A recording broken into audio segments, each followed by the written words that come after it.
So, we are in the middle of a series called Meals with Jesus.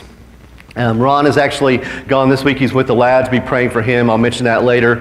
And he's preaching next week, and we're going to do something a little bit different as well as we celebrate in the time of communion. We gather around the meal as the Last Supper, and we share in communion together. But today, I want to share with you about another meal, the feeding of the 4,000. I automatically go to the feeding of the 5,000, but I thought I wanted to focus on a different one today, and I wanted to focus on the feeding of the 4,000.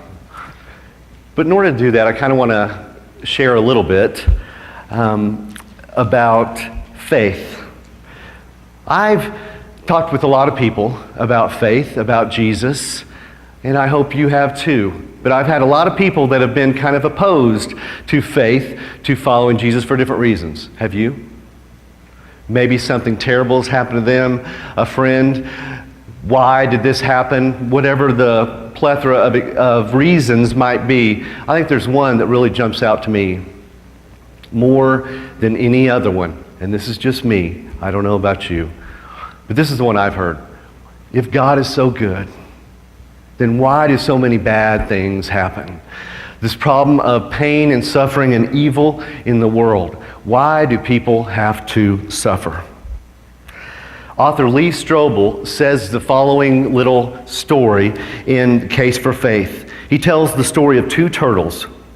And here's what he says. One turtle says, "Sometime I'd like to ask God why he allows poverty, famine, and injustice when he could do something about it."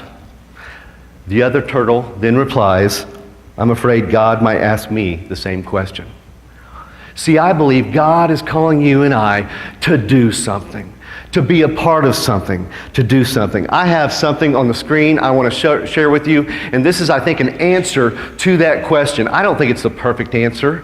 I don't know if there is such a thing, but here is the one I have. God has done something. He sent Jesus into our pain, who then sent us to be his hands and feet in a world full of pain. See, that's the power of the cross. That's the power of the cross. He's in the process of replacing our sinful hearts with his heart of compassion. We're in Mark chapter 8 today. I'd love it if you'd turn there, and we're going to focus on the first 9 verses. The Gospel of Mark chapter 8, verses 1 through 9. During those days, another large crowd gathered, since they had nothing to eat. Jesus called his disciples to him and said, "I have compassion for these people. They have already been with me 3 days and have nothing to eat. If I send them home hungry, they will collapse on the way because some of them have come a long distance." His disciples answered, "But where in this remote place can anyone get enough bread to feed them?" "How many loaves do you have?" Jesus asked. "7," they replied. He told the crowd to sit down on the ground. When he had taken the 7 loaves and given thanks, he broke them and gave them to his disciples to distribute to the people, and they did so. They had a few small fish as well. He gave thanks for them also and told the disciples to distribute them. The people ate and were satisfied. Afterward, the disciples picked up 7 basketfuls of broken pieces that were left over. About 4,000 were present. See, Jesus sees the people hungry. He sees their need, and I think that's where real compassion begins, whenever you and I see the need. See, real compassion looks beyond the faults of people to see the pain underneath. And there's pain all around us. Have you heard about this study Princeton did in 1973? 1973, a group of theology students who probably should know better were challenged with the story of the prodigal son, or actually the Good Samaritan. And the Good Samaritan, the professors and the powers that be hired an actor to portray the wounded man, and they put him on the ground, wounded, outside of the theology class. The theology students, in a rush to get to class, stepped over and stepped around this wounded person outside of theology class. Sometimes we're in such a hurry, we don't even see the need that can even happen in ministry when preparing for a sermon. When Vacation Bible School is the week prior, it can happen. Sometimes we can get so caught up in our agenda that we don't see what God places right in front of us. Am I the only one? Am I the only one? Jesus saw the crowd in verse 1 and saw they had nothing to eat. This hit me in preparation of this. I am all about divine appointments, but how do I respond to divine interruptions? I struggle with it. Can I be honest? 2 weeks ago, I believe it was, a young lady stopped in to see me. I've known her since she was a little girl, maybe middle school. Life has not gone according to her plan at all. She's in a tough place, a dark place. And lots of the choices she's made have been ones that have led her to the point she is now in her life. And we talked, we prayed, I led her in over to Christ's Closet, and we were talking about things. And in the middle of her coming in, I literally had all this stuff to do to get ready for Vacation Bible School and everything else. And I would have missed an incredible opportunity if I would have been too busy. There's a great need all around us. Do we see it, or do we just go around doing church and hope nobody gets in our way? I love so many of the ministry opportunities that we have as a church family here. We don't talk about it enough because I don't get a chance to go over and do it, but the Fort Reno Adolescent Center, we send a team. Several of those people are here today over there to have a church service with the young people there, and we've had that opportunity for years. Judge Miller got us our foot in the door, and it helps whenever his name is up there. It sure helped expedite getting our foot in the door and ministering to those young people. And we see many people make decisions for the Lord. It's been awesome. But I can't be over there on Sunday mornings. But what I can do is I can be over once a month in the South Building with a ministry called Christ's Closet. We talk about that a lot, but I tell you, it's an incredible ministry opportunity as we get a chance to open up our doors and give clothes away to people who are in need, like that young lady just 2 weeks ago. But we have an opportunity to open up our doors, to feed people, to pray with them, and to give them clothes. It's become such a cool thing and a ministry opportunity in our church. Let's take advantage of the opportunities that God brings our way. I dare you to join me in this prayer. I dare you. Okay, I'll even step it up. I double dog dare you to join me in this prayer. Let's put it on the screen. Jesus, help me see what you see. Help me to see the need around me. Because they're all around us. But too often in my life, and perhaps maybe in yours, I step over or step around. See the need in front of us. See, Jesus saw the need, and he met the need. The second thing, we not only need to see the need, how about this? Feel the need. Feel the need. Let's don't just see the needs around us. Let's sympathize with them in their pain. I got a chance to do that. I could not empathize with this young lady, but I got the chance to listen, to pray with, to help. And there are further resources I'm going to try to help her with and connect her with. Verse 2, Jesus had compassion for these people. I have compassion for these people, Jesus said. Literally, this meant this. I feel it in my gut or bowels. Now, I know we don't want to think about that. That's kind of a little bit of a disgusting literal meaning of that, but compassion speaks of the bowels or intestines. People in Bible days considered this the origin of the more intense emotions. Think about it. Jesus felt intensely for these people.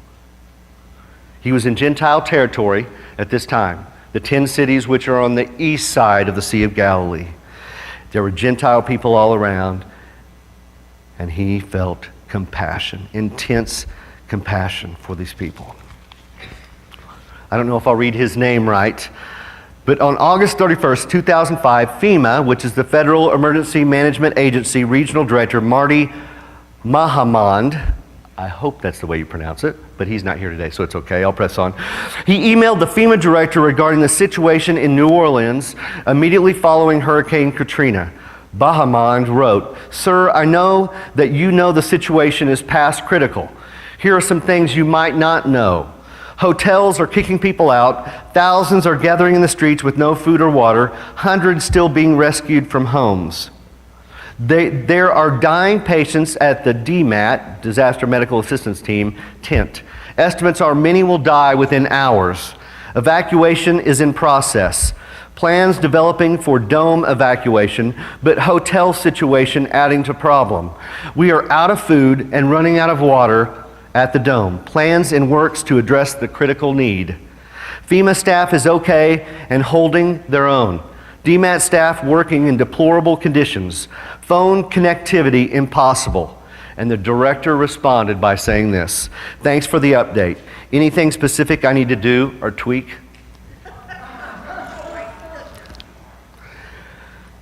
President Bush fired him not long after. But can we be as insensitive at times? Can we? Matthew chapter 9, verses 36 through 38. Jesus saw the crowds and had what? Compassion on them, because they were harassed and helpless like sheep without a shepherd. We should never, ever, as followers of Jesus, respond with, "Thanks for the update. Anything I need to tweak?" I have a challenge for you and for me today, and I put it on the slide. If God is prompting you to do something, just do it. If the Holy Spirit of the living God is prompting you to do something, just do it. This morning I was driving towards the church and I was listening to K-Love, and I didn't know who sang this song, but I want to challenge you, if you have not heard it, listen to it. Because as I was thinking about this message, Matthew West's song, "Do Something," speaks about it. Do something. I would challenge you all to listen to that, but more importantly, just do it. We survived Vacation Bible School Week. I know you never had a doubt in your mind that we would survive, but we survived. I'm telling you, the older I get, the more that week just gets tiresome. Can I be honest? But it was amazing. We did something this year we have never done before in the history of this church. We did something different, and I didn't know how it would go over, but I want to tell you about it, because we felt the need to do something different. For 21 years I've been on staff here, we have done Vacation Bible School at night. We did that so we would have more adults to be involved and to integrate, to help out, to shepherd the young people. But you know what? Our young people, even though it's summer, it doesn't get any less busy. It's crazy. People are going 90 miles an hour all over the place. So could we reach out, because we felt a need, and invite a couple daycares in our community that we knew of and had relationships with, and invite their young people, many of which maybe don't know the Lord or have a church home, and reach out to. We had one of the biggest turnouts of Vacation Bible School we've ever had in 20 years because we felt the need to do something different. Now, some of you I know had to work. Many of our people did and couldn't be here. We appreciated the prayers, but we loved it as we had an opportunity to do something different because we felt a need. Casting Crowns, I mentioned this a couple weeks ago, sings a song. I think it's called "Friend of Sinners." Break my heart for the things that break yours. See, may we, as Jesus did, see the need around us. May we feel the need, but may we meet the need. May we as a church and as individuals meet the needs. You know what? I probably don't have to stand up here and tell you Christ wants us to serve the needy. But let's do what we can do and give what we can give so He can multiply it and fill empty stomachs and empty hearts. Isn't that what we're supposed to be about? This is yes. This is yes. I want to say I appreciate you, and I want to appreciate the leadership and the staff. I know Ron and I have talked a lot about this day that is upcoming. August 5th, the first Sunday in August, is Be the Church Sunday. You're going to be hearing more about this, but this is an opportunity for us as a church family to come together to pray and to get outside of our walls and go down the street and work with Shedeck Elementary School. We're going to be doing several projects. You'll be hearing more about those even next Sunday. I'll tell you about that here in a minute. But we're going to go down there and we are going to trim bushes, do some landscaping, do some stuff outside, and we're going to do prayer walks through the school. We have a wonderful Christian principal down there that's going to let us go in there and pray for the kids and the teachers that will soon occupy those spaces. And we're going to be the church. You'll be hearing more about this, but next Sunday, if you recall, I mentioned to you John and Deidre Bradley will be coming and bringing their whole church. Their church, they presently meet up on Northwest Expressway, or just off Northwest Expressway, and it's a church of about 15 to 20 people. It's not a lot, but it's awesome. They are excited, and next Sunday they will join us. They will be here. Deidre Bradley is the principal of Shedeck Elementary, and she is thrilled that we get to come down and we have a heart to do missions and to serve in the name of Jesus, and we're going to serve alongside one another on August 5th. Next Sunday, they will be here. Her husband, John, who is the pastor, will be praying, and at the end of the service, you're going to hear from Deidre. She'll be up here, and she is a fireball. I'm telling you, I'm so excited about you meeting her and getting to know her. Mark chapter 8, verse 4. His disciples said this, "Where in this remote place can we get enough bread to feed them?" In other words, we can't do it. But guess what? Jesus can. Jesus can do it. See, I wonder if this next statement is true. When we see obstacles, Jesus sees opportunity. And maybe we need to seize some opportunities that God brings our way. There's an old song. I don't know if any of you in here will remember some of these words. God will make a way when there seems to be no way. Do you remember that? Jesus took what they had and multiplies it to feed thousands.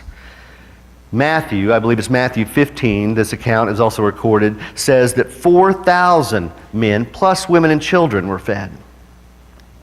See, we can't do this on our own. This is impossible without Christ. On our own, we don't see the need, we don't feel the need, or we don't meet the need. But with Christ, He can do it all through us if we let Him, if we trust Him, and if we give Him what we have. The disciples gave what they had to Jesus, and Jesus made sure they had 7 basketfuls left over, more than enough for their own needs. See, when we see the need, we feel the need and meet the need, Jesus gives us what we need. So important to remember that. There are 2 passages I want to put on the screen. The first one, Matthew chapter 6, verse 33. But seek first His kingdom and His righteousness, and all these things will be given to you as well. Do you believe that? I believe that. 2 Corinthians chapter 9, verse 8. And God is able to bless you abundantly, so that in all things, at all times, having all that you need, you will abound in every good work.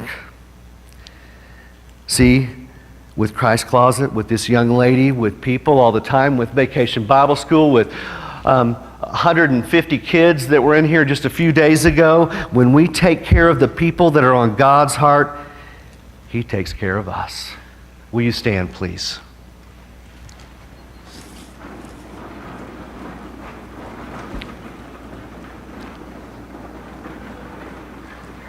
Today, if you have a decision of any kind, if God is prompting your heart, who are we to stand in the way? We want to encourage you to be God's people for this time and for this place.